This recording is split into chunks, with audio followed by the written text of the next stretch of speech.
what if, one point of time, those SOCOM procurement officers had their way with the Mk16? Now we find out. We shall. Ready? Yes, sir. Impact. Yeah, all right. It almost feels like an AK. I don't know how to say it, but it's a very lightweight weapon system, and you can feel the bolt go forward and backward, but it doesn't translate into the felt recoil. Yep. So you just feel it moving and working inside. Okay. 200. Impact. Got it. Okay, 250.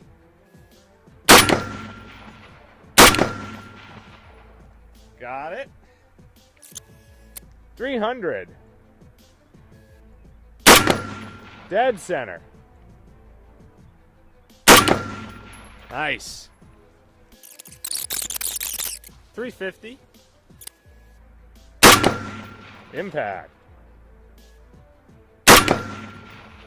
Nice. We're experiencing a slight right to left, I'd say 3/4 value. Yep. All right, let's see it at 400. Dead center. Nice, dude. Those are stacked. Nice. Okay, 450. Okay, that's an impact. Nice. Impact. Okay, I'm on at 5. That one sailed just a bit high. Okay, just up right above his head. Dead center. Center punch. Nice. One miss. That was it. That's cleared. Yeah. One miss. I really thought you were gonna ace that one. But I thought we were gonna see our first completely clear. I don't know why we're acting like it didn't do well. Dude, don't unload that yet. You know we're not done. You know that if a rifle does that well, we have to at least try to take it further. I mean, I know it's a service rifle, but you're shooting 77s. Let's hit the gong. Let's do that then. All right. I'm going to reposition the camera here. All right. I'm on the gong. This will be at the 650 marker. Yes. I'm going to use a 600 actually. 600 meter hold you should align, right? Okay. Yep. All right. Well, let's see you do it here.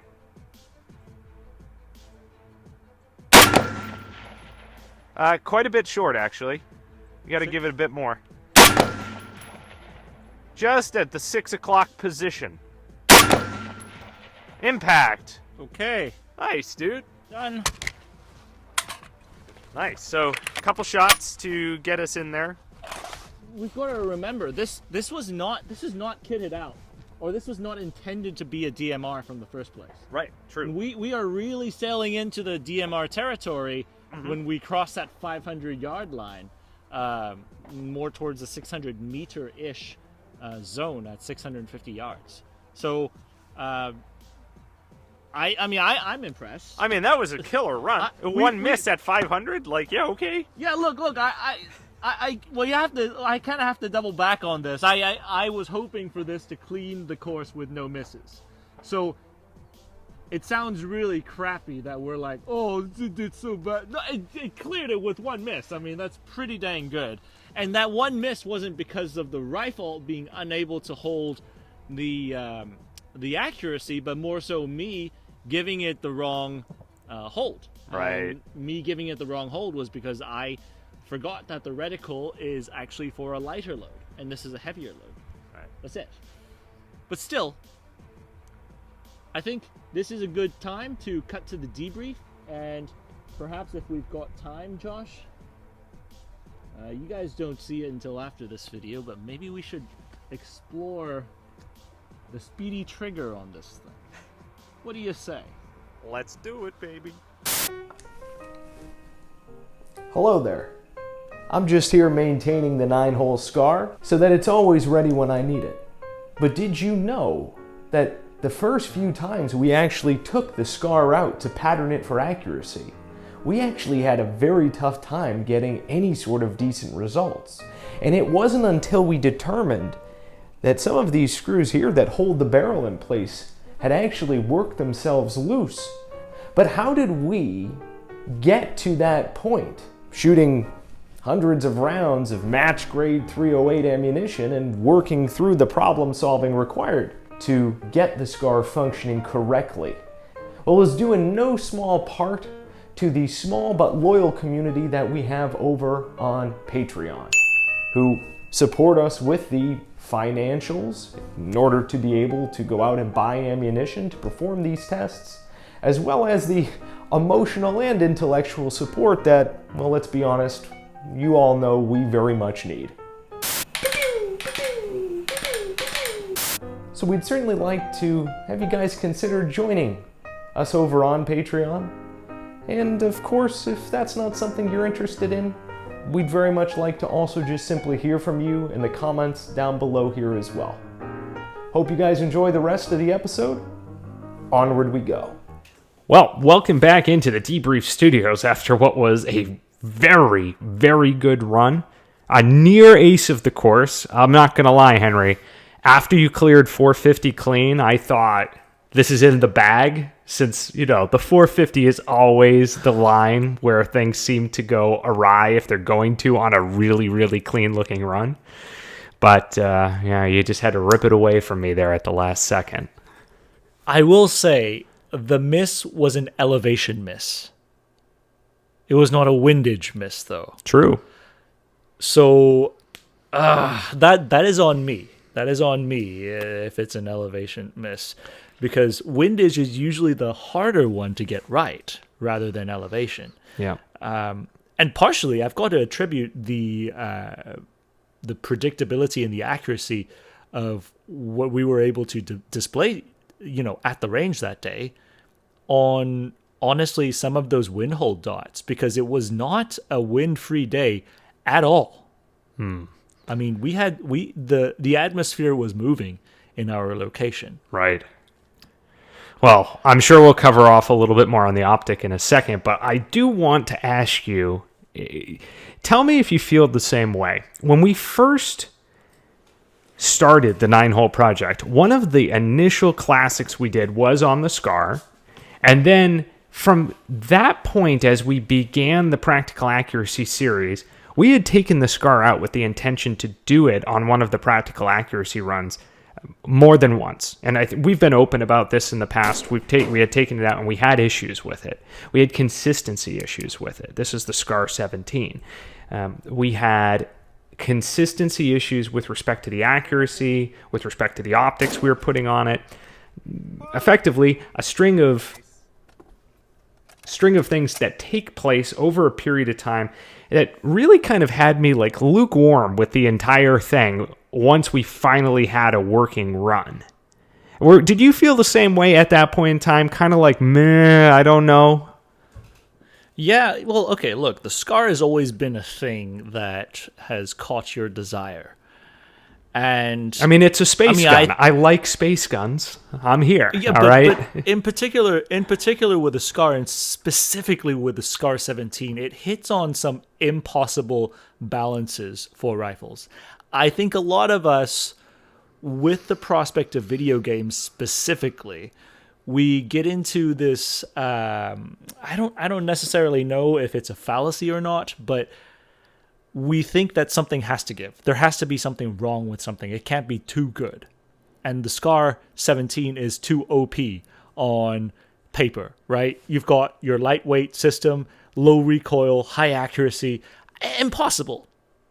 Something has to be wrong with it. And so when we took it out, in my mind, the SCAR 17, when we had failure 1, 2, and 3, on the range without realizing that it was a maintenance issue that we needed to tighten that one particular screw on the side.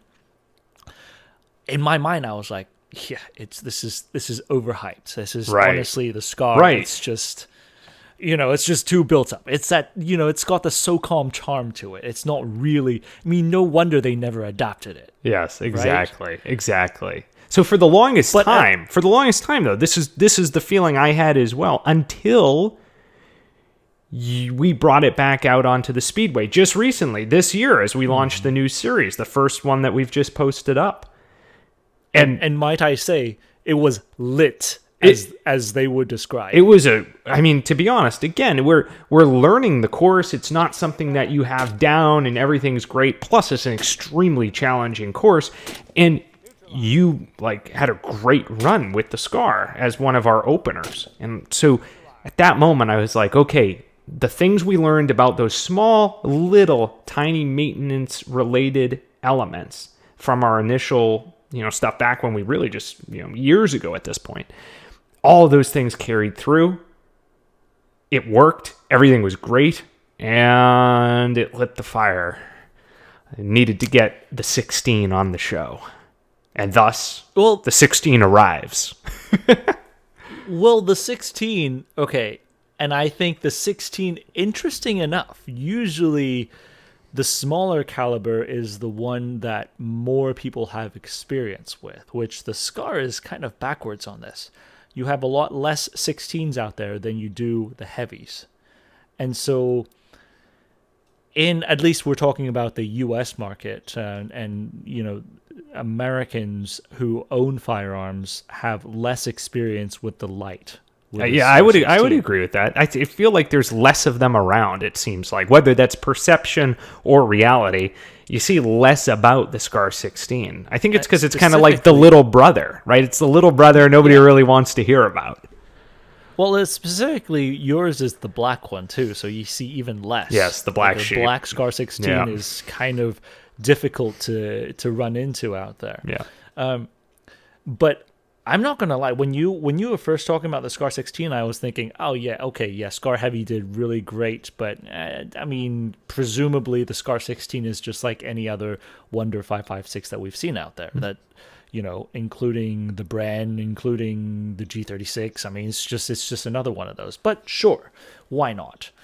But I will say, not only does the Scar 16 also accomplish a lot of those impossible balances of many things, let's say accuracy, not just weight, but portability, because it has a folding stock, which is important when you compare it to an M4 or a 416. Let's say accuracy, portability, and what was the next one? Oh, you were talking about recoil, but that's kind of 308 centric. That's more 308 centric in my mind when you're talking battle rifles. And on this, you add one other element. It's very easy to maintain, and honestly, the reputation that the Scar 16, not Mark 16, that was rejected, the Scar 16 has a reputation that it's very easy to maintain and very reliable in the field. Yours does have the reciprocating charging handle, which some people dislike. I personally think that's a personal taste, a training issue. That's fine if you prefer the AR charging handle or AK charging handle. It doesn't bother us because I feel like at this point we've shot enough Scars that we know not to lock our fingers right behind the charging handle. I can understand we can understand it, but it's, Yeah. Well, and so that then kind of takes us down a slightly different point of conversation, but I think it's a good point to cover off, which is when we look at the attributes that this rifle has, it's modern manufacturing. It's a 1-in-7 barrel with, good tolerances and whatnot. You've got 77 grain ammunition, and it's optics ready with a good optic on it. When I think about those four things together, and we threw an aftermarket trigger in, so 4 plus a bonus, I'm really thinking to myself, it probably should have performed pretty darn well. Or we probably would have been disappointed with it, especially when you start thinking about the price tag. Now you've brought something up that is usually what people like to argue about on the internets with the price tag. Is the juice worth the squeeze? Is the cost worthwhile to you? Could you do 90% of these things with an AR that costs less than half of it. Like a quality AR costs less than half of this. Yeah, and the current marketplace, yeah. Right. And it could do most 90% of what this could do without folding the stock. Well, you could put a law folder on it, but then it's just Still, but point being, you're like 90% of the way there for sure. And you might even get some advantages in certain areas, right? Like I personally, between those two things, I think the AR recoil is actually better than the SCAR. I think the SCAR recoil is a little bit more. Or maybe it's a little different. It's just slower. I guess from the marksman perspective, especially a prone marksman shooting a KD course, I don't feel that recoil differentiation between the 5.56. I will say on the SCAR, now you had the ACR stock. The cheek riser on either the ACR or the actual SCAR itself, very similar. I actually really like that feature from the marksman perspective, because you could just drop that if you are trying to run heads up, and that's actually a really, really nice feature to run on a rifle. It comes down to, whether that last 10% or whether that 10% is even a thing for you is worth the extra cost to it. Yeah. Or if it's worth LARPing a Belgian special operations operator. So that is up to you to decide, not up to us. Now, Josh seems to think that it is worth it, which, respect. I think it's a good rifle. So we have now shot some high quality ARs on the course where we went with 77 grain ammo. And I don't know about you, but in my opinion, the 77 grain ammunition, the longer round with its much better ballistic coefficient, really does, along with some of the more modern manufacturing that were in the guns that we're using to shoot that round, really has been the defining factor, again, in my opinion, of what has separated those so dramatically compared to some of the other rifles that we've shot over the years. Some of which cannot shoot those because they're run with a too slow of a barrel twist, right? So when I think about some of these, I'm thinking like the MR556 and the HK416 that we had on the show some time back. I'm thinking about something like the What Would Stoner Do AR, which is another like one we brought on the show recently, shot with 77s. Right. And one that we may not have released yet at this point in time, but was one of the direct competitors to the Mk16 back in the early to mid 2000s, and the whatever it was, 2008 to 2009 area, where there was really debate about what was going to be SOCOM's go forward option, and that is the Block 2. Now, I don't want to get too much into that here, but what we know about those runs is that they all went very well with the 77s and those more modern rifles. So, and in high winds. Right. Not what would Stoner do, but the rest were all in high winds. That's right. The dead day. Yeah. So the blessed day. Yes, the blessed day. So that leads me then to a point of conversation, which is if I think about something like the 416, the MR556, or the Block 2, or something in this vein, price of the thing aside, because we've already sort of touched on that and, the challenges surrounding that. Do you see yourself leaning one way or another? Like, would you go for one over the other? Or yes, do you think there's a definitive reason? Okay, yes. Well, let's hear it then. Mechanized operations. Bottom line, the folding stock is very valuable.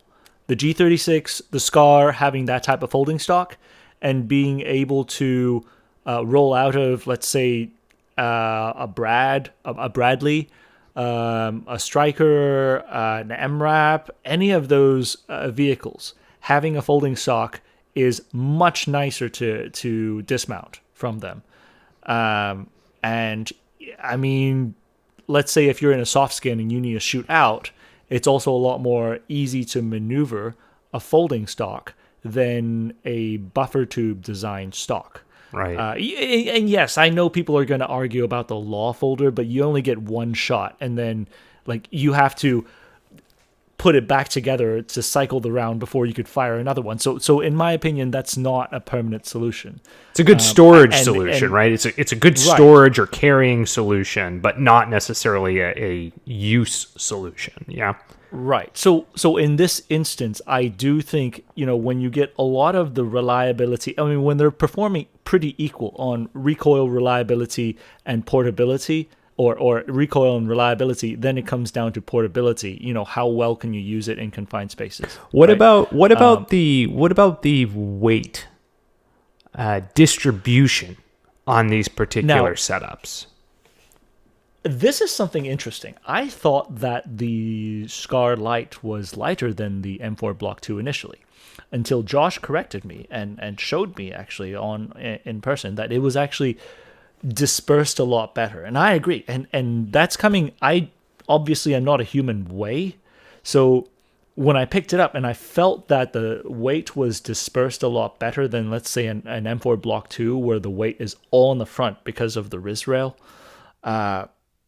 That felt heavier. My transitions between targets were slower because of that. But with the Scar, having a better weight distribution, with it dry, your transitions are faster. But with it even hooked up with your IR devices or anything, still that helps you, because that's Right. weight that you put onto the front. I mean, more weight on the front is not necessarily good in that aspect. So having a better balance, having more of the balance shifted to the rear, helps the short range maneuverability too. In that aspect, And I want to clarify on this point. Just that what we're talking about specifically is that in the configurations in which we had these. So you guys will, if you're seeing this right off the bat, the Block 2 is coming. Fear not. But what we're talking about here is specifically how we had them configured side by side as Henry was shooting them, and that was the perception: is this must be much lighter than this. And in actuality, when we put them on the scale, they're very, very close. Within a couple ounces of each other. So it was very similar, very comparable. But one definitely felt the Scar. I agree with you. It feels much more pointable, and I think all of that comes down to the weight distribution within the setup. Now, on that note, we ran a different optic than a new optic that we actually just got. That is an extremely lightweight optic. I mean, this was the primary Arms Plx C. Yeah, it's the so compact, right? It's similar to the previous PLX that we showed on the AK4D, in a sense that the specs are very similar, but on the spec sheet it's much lighter than the PLX, the old PLX. Both of them are Japanese glass. There were two gripes that we had with the old PLX. One was on the weight, and then the other one wasn't the reticle per se. It's for me. I mean, it was more for my gripe personally, and that is when I'm using a reticle on 1 power, I really prefer thick stadia in the optic to draw me into the center point of the optic, and because I don't really care even what's going on there. If I'm using it on 1 power and I'm shooting for speed, all I really need is like these big arrows telling me this is where to go, and my eye sort of focuses in on that point. And the old PLX, the original PLX, it was the opposite. It was actually just the horseshoe in the center with the Griffin mill that we had. So a phenomenal optic reticle for distance, but wouldn't have been my first choice for close range. That's been adjusted. If we were to weigh the two towards who it seems to be designed for, the PLX, the old one, the 1-8, seems to be designed for someone like me. Someone, when you're talking about longer distance, a designated marksman, where weight is less of an issue for the march. In fact, weight could be a positive factor if you're trying to soak up some of the recoil and get faster follow-on shots. And you would be using that with the Griffin mill with more faster follow-on shots and seeing where the shot dropped. When you decrease that much weight, I mean, something about the glass, I don't know about you, I felt like it was a little bit more vivid In the original one? in the original one than the new Plx C.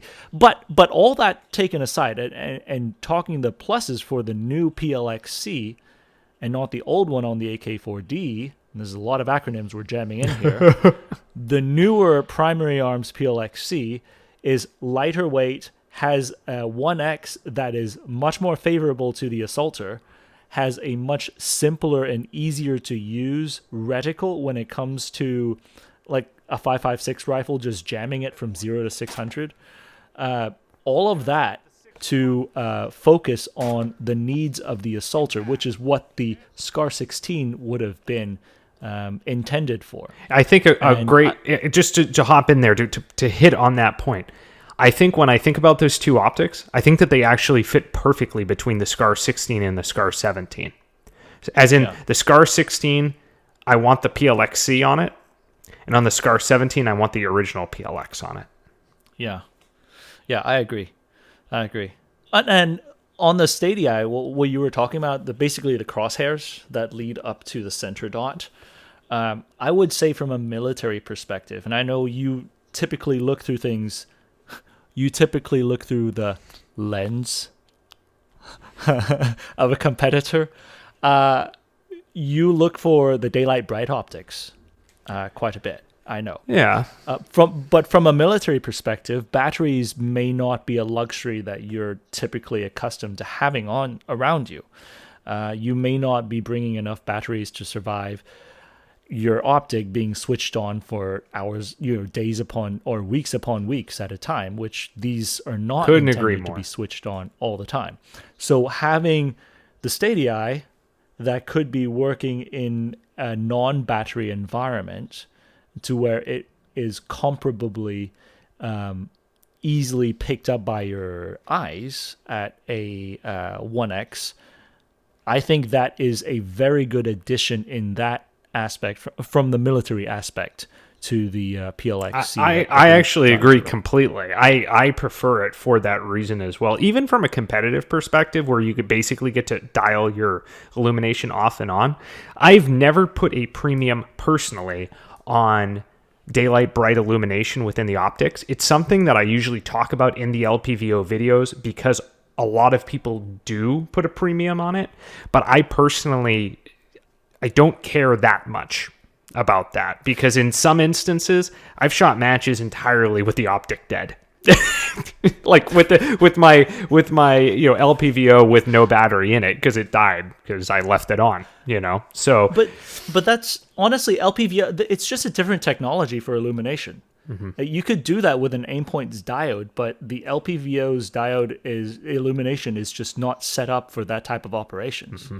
So I think it's smart when you start looking at alternate ways of using the optic to where you don't have to rely on a lit diode.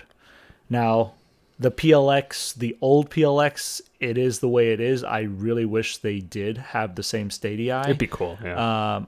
Yeah, but that was an older generation, and it seems to fill the marksman role very, very well. So I'm not going to sell that one off anytime soon. Yeah. But to veer back to the rifle, I don't... Do you have anything else to add to it? 3 quick points. We can just fire these off. Reciprocating charging handle. It's a SCAR video. It's a reciprocating charging handle model of the SCAR, not the newer non-reciprocating ones.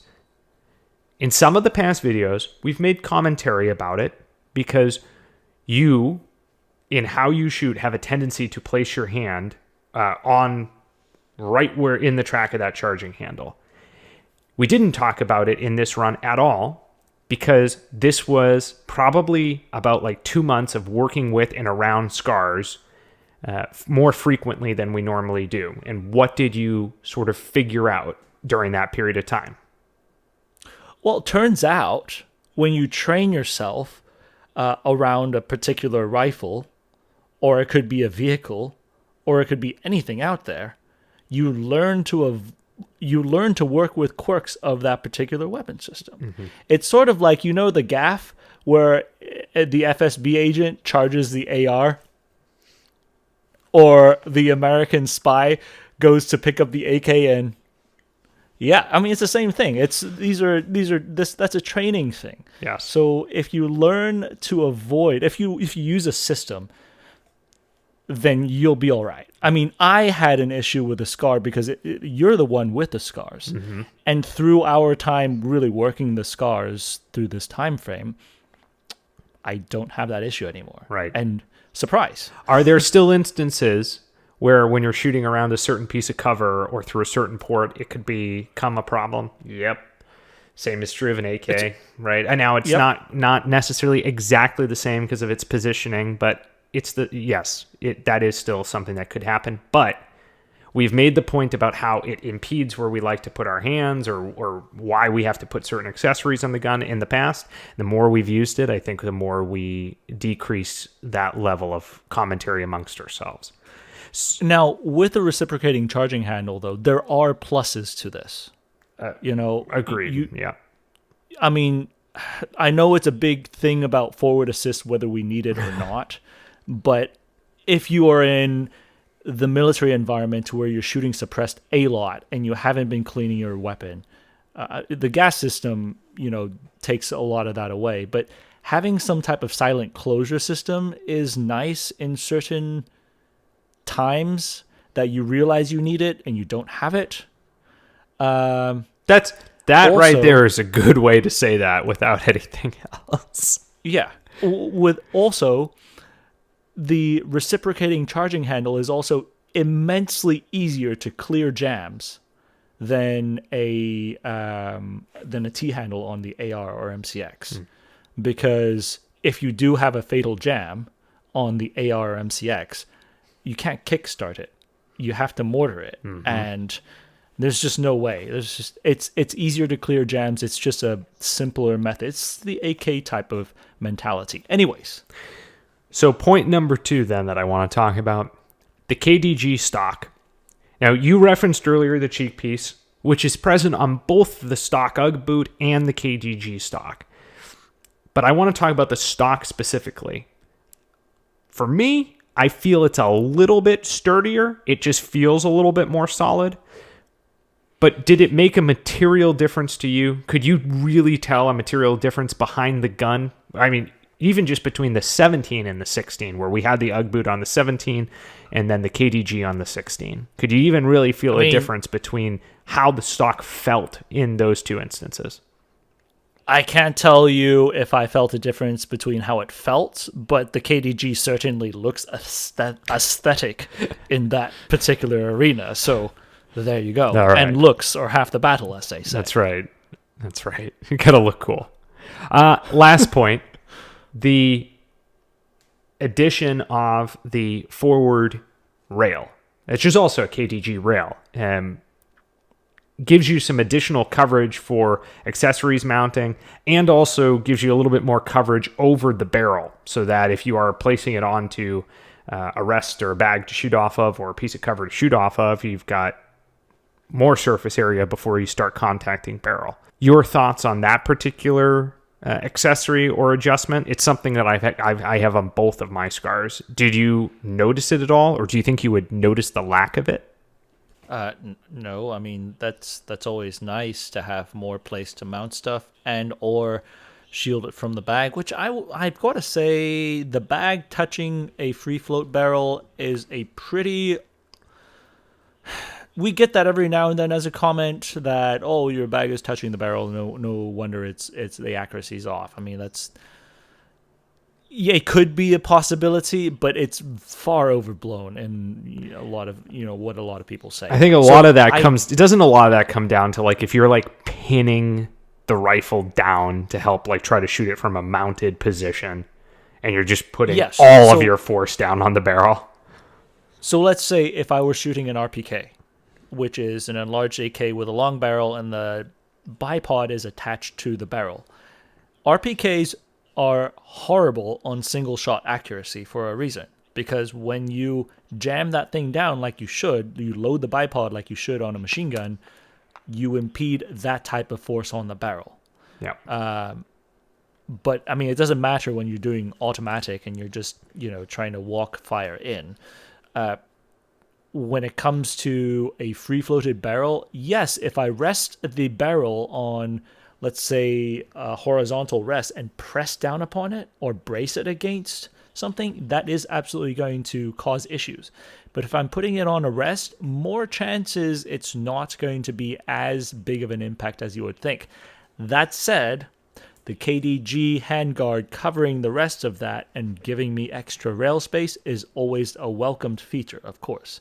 And what do you say? It's like 1 or 2 ounces? Yeah. I mean, it depends on the length of it or whatever, and which one you choose, and this and that, and which generation. There's a lot of little bits bottom and line, no. little bits and babs. I don't think that was a huge issue at all. Oh, cool. I mean, it was a welcomed change with the rail space. There you go.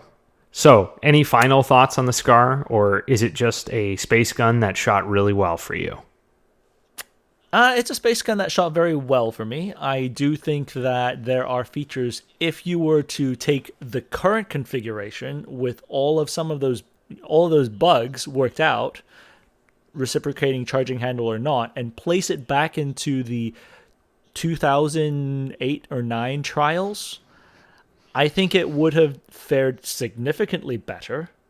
I think it would have, at that point, been a competition against the M4. But that's looking back on things. It has a lot more competition nowadays that come out at a lower cost, significantly lower cost. So whether that is worth it is up to you to decide.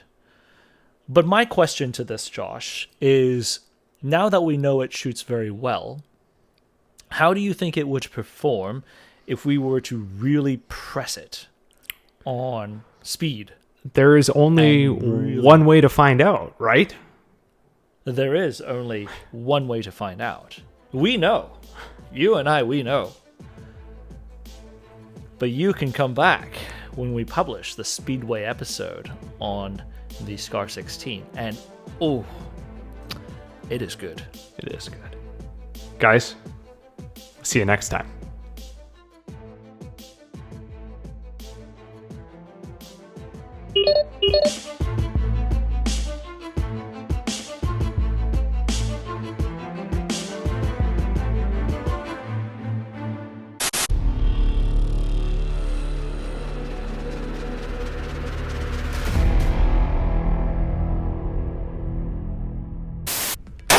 Impact! Neutralize! Impact! Neutralize! Impact! Neutralize! Impact! Neutralize! 716 is Steel 96, 4 Vic, 8 packs, Redcon 1, green to green. How copy, over? Steel 96, this is 716, roger, over. 1 Steel 91, 1 pack,